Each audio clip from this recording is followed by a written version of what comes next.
ഇപ്പൊ എങ്ങനെ ഇരിക്കുന്നു? അമ്മയുടെ മെമ്പേഴ്സ് എല്ലാവരും ഏറിൽ നിൽക്കുകയാണ്.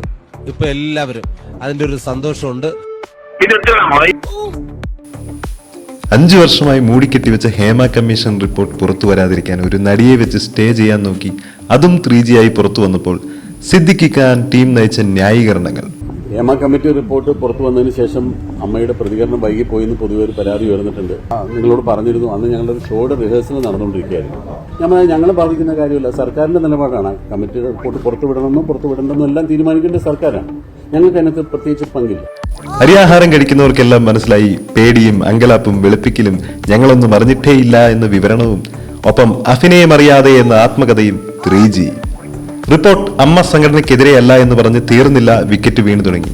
സിദ്ദിഖ്, മുകേഷ്, രഞ്ജിത്ത്, ജയസൂര്യ, ഇടവേള ബാബു, റിയാസ് ഖാൻ, ബാബുരാജ്.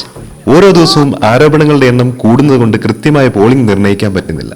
ആരോപണങ്ങൾ വരുന്നു, ചറപറ സ്ഥാനമൊഴിഞ്ഞു പോകുന്നു. അപ്പോൾ ഏട്ടൻ വരും, എല്ലാത്തിനും മറുപടി പറയുമെന്ന് ഒരു വിഭാഗം. സ്ക്രിപ്റ്റ് എഴുതി കളി. പണ്ട് WCC ഉണ്ടായപ്പോൾ മോഹൻലാലിനൊപ്പം സ്റ്റേജ് ഷെയർ ചെയ്യില്ല എന്ന് അവർ പറഞ്ഞപ്പോൾ ഒരു വരവുണ്ടായിരുന്നു.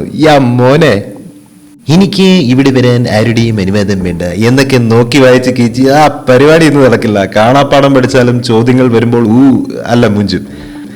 അതാ ഏട്ടനും രാജിവെച്ചു.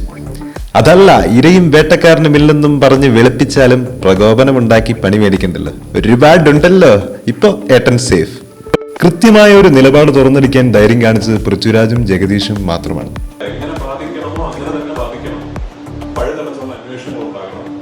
ഇത്രയും നാൾ ഇങ്ങനെ വയ്ക്കാൻ പാടില്ലായിരുന്നു. ഫൈൻഡിങ്സ് വീണ്ടും 5 വർഷത്തിന് ശേഷം വരുമ്പോൾ നമ്മൾ ഇത് അന്ന് തന്നെ പ്രസിദ്ധീകരിച്ചിരുന്നെങ്കിൽ ആ പരാതി ഉണ്ടാകുമായിരുന്നില്ല. ഇപ്പൊ ഒരു ഭയമുണ്ട്. കണ്ണടച്ചിരുട്ടാക്കിയ സിദ്ദിഖും മുകേഷും ഇടവേളയും ഓൺ എയർ.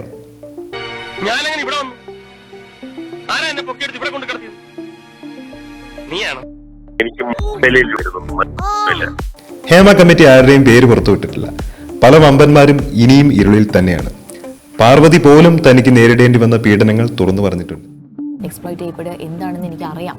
ഞാൻ അങ്ങനത്തെ ഒരു സിറ്റുവേഷനിലൂടെ കടന്നു പോയിട്ടുള്ള ആളാണ്. People who did that, they are the criminals. പിന്നീട് സഹകരിക്കാത്ത ഒരു സൂപ്പർ സ്റ്റാറും വേറെ കുറച്ച് ഇഷ്യൂസും കണക്കിലെടുത്താൽ ആളെയൊക്കെ മനസ്സിലാകാവുന്നതേ ഉള്ളൂ.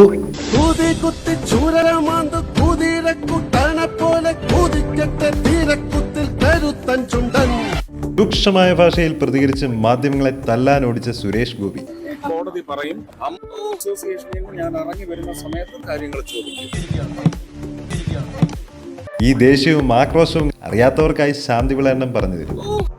ഒരു പുതിയ പെൺകുട്ടി സിനിമാ രംഗത്തേക്ക് വന്നു.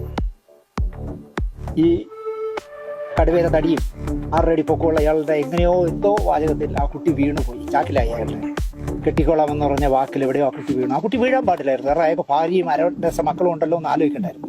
ശ്രീകൃഷ്ണ ഭഗവാന്റെ മുമ്പ് വെച്ച് തന്നെ താലി കെട്ടി ഔദ്യോഗികമായി എൻ്റെ ഭാര്യ ആക്കി കൊള്ളാമെന്ന് ഉറപ്പ് കൊടുത്തു. താലിയൊന്നും കിട്ടിയില്ലെങ്കിലും ഹോട്ടൽ റൂമിലെ മുറിയിൽ വെച്ച് ജീവിതം ആരംഭിച്ചു. രാവണൻകോട്ടയിലെ ചിത്രീകരണം തീർന്നപ്പം അപ്പോഴും അവൾ വിശ്വസിച്ചു. ഒരു ഭാര്യയും ഈ 2 പിള്ളേരും ഉണ്ടെങ്കിൽ ഇയാൾ എന്നെയും കൂടെ, കാരണം ഇനിയും കൂടെ പോറ്റാനുള്ള ശേഷിയുണ്ടല്ലോ. കേസ് ഇതുവരെ മുകേഷ് വഴിയിലെങ്ങാനും കമ്പയിലൊരു തുണി ചുറ്റി വെച്ചാൽ മതി, മണപ്പിച്ച് നോക്കാൻ നടക്കും. പെണ്ണാണോ? ഇത് എനിക്കും കൂടെ ചെയ്യുന്ന തരത്തിലുള്ള ഈസി സ്റ്റെപ്പ് അതിക്രമിച്ച് കിടക്കാൻ, ബലാത്സംഗം, സ്ത്രീത്വത്തെ അപമാനിക്കൽ. ഞാൻ നല്ലൊരു കുടുംബത്തിൽ പറഞ്ഞാലാണ്. നീ നല്ല കുടുംബത്തിൽ പറഞ്ഞു, ഞാൻ പിന്നെ മറ്റേ കുടുംബത്തിൽ പറഞ്ഞാണല്ലോ. ഒരാളോട് മെഴുകുതിരി ഉരുക്കി ഒഴിച്ച് അടച്ചു വെച്ചോ തരുന്നില്ല എങ്കിൽ എന്നാണ് മുകേഷ് ചേട്ടൻ പറഞ്ഞ കാര്യം എന്താണെന്ന് വെച്ചാല്, നീ ആർക്കും കൊടുക്കണ്ടേ മെഴുകുതിരിയുടെ ഉരുക്ക്, വാസ്കോ വെച്ച് അടച്ചു വെച്ച് നീ ആർക്കും കൊടുക്കണ്ട. രാത്രി ഇങ്ങനെ വെയിറ്റ് ചെയ്തിരിക്കുന്ന രഞ്ജിത്ത് നിലവിൽ സ്ത്രീത്വത്തെ അപമാനിക്കൽ കേസ് പിന്നെയും വരുന്നുണ്ട്. ഇടയ്ക്ക് ചില ശ്രമങ്ങളൊക്കെ നടത്തി നോക്കിയിരുന്നു. ഇതൊക്കെ ഉണ്ടെങ്കിലും മോഹൻ, നിങ്ങൾ നടനാവണമെന്ന് നിങ്ങൾ തീരുമാനിച്ചിട്ടുണ്ടെങ്കിൽ വെളിച്ചെണ്ണക്കുപ്പി കരുതണമെന്നതാണ് റീസെന്റ് ന്യൂസ് ഒക്കെ.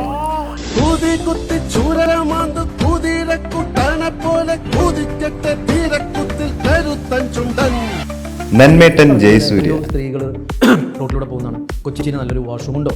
വേസ്റ്റ് ഇടാൻ പാടില്ല. അപമാനിക്കലും അശീല പരാമർശങ്ങളുമാണ് കേസ്. ഈ നന്മയോളിയാകുന്നതിന് മുമ്പേ വെള്ളമടിച്ച് എന്ത് വിവരക്കേടും പറയുന്ന ആളായിരുന്നു നന്മേട്ടൻ.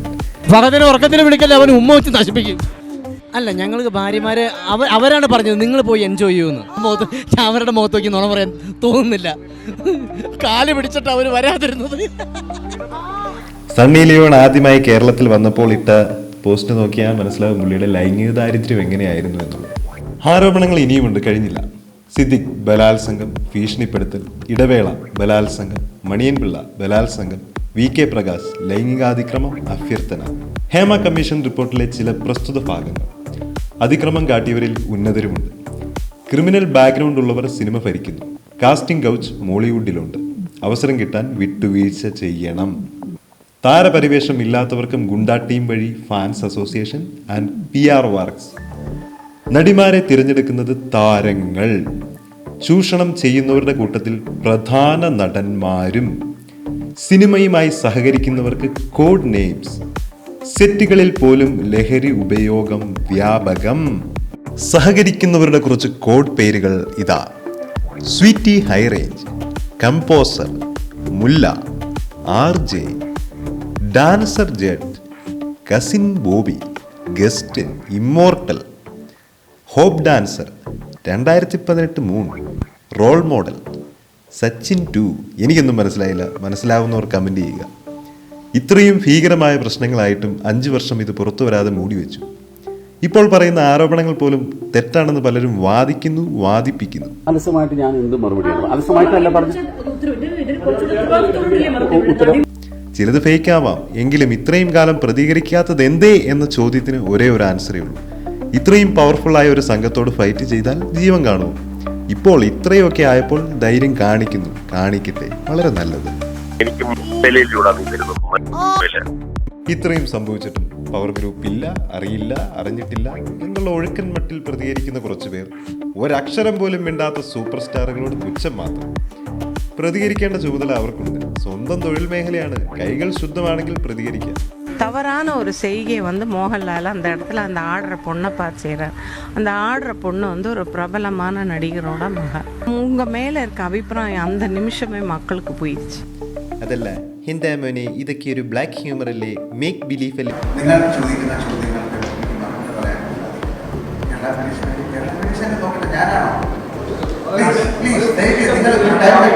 നിങ്ങൾ ചോദ്യങ്ങൾ ചോദിക്കാൻ ഞാൻ തയ്യാറായിട്ടാണ് വന്നത്. പക്ഷെ എനിക്ക് ഉത്തരങ്ങളില്ല. കാര്യം എന്റെ കയ്യിൽ നിൽക്കുന്ന ഒരു കാര്യമല്ല, നിങ്ങളുടെ കയ്യിലാണ് ഈ കാര്യം. തീർച്ചയായും ഞാനാണോ പറയട്ടെ? തീർച്ചയായിട്ടും വേണ്ടേ. തേച്ചാൽ ഇനിയും മിനുങ്ങും. ആർത്തിയാണ് പണത്തോടല്ല അഭിനയത്തോടെ എന്നും പറഞ്ഞ് ഡെയിലി അപ്ഡേറ്റ് ആകുന്ന ഇക്കയും വരാം.